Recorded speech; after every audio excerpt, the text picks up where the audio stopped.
Bonjour à tous, en ce moment je suis en train de prendre un cours de peinture à l'acrylique sur internet pour m'aider à me relâcher un petit peu, pour que je puisse apprendre à faire des marques plus simples et me concentrer surtout sur les couleurs, sur les formes, plutôt que sur les petits détails.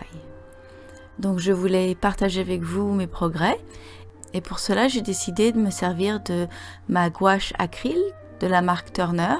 Et en fait, si vous ne savez pas ce que c'est la différence entre la gouache normale et la gouache acryl, la gouache normale c'est comme de l'aquarelle plus opaque. En fait, les pigments de la gouache sont un peu plus gros, donc ça couvre le papier plus et on ne voit pas autant la luminosité du papier au travers. Par contre, comme l'aquarelle, la gouache, une fois que c'est sec, on peut la mouiller à nouveau avec un pinceau et de l'eau.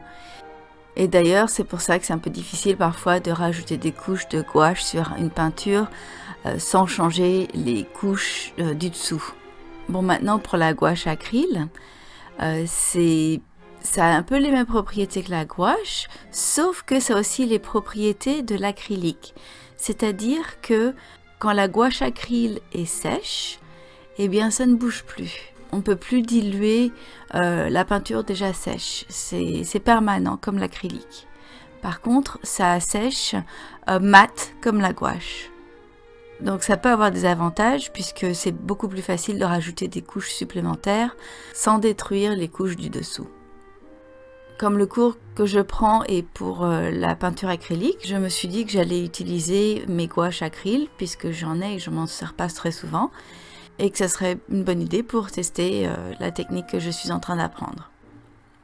Alors j'ai commencé avec un lavis très léger de terre de sienne brûlée et j'ai laissé sécher, et ensuite j'ai utilisé mon pinceau pour faire le croquis.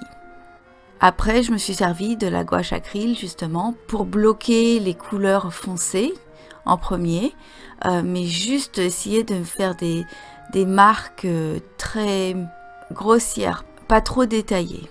Après, j'ai mis les couleurs les plus claires. Et ensuite, j'ai ajouté les couleurs qui sont entre.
Une fois que la première couche était sèche, j'ai réalisé que le problème avec ma boîte de gouache acryl, c'est que je n'ai pas de bleu outre-mer.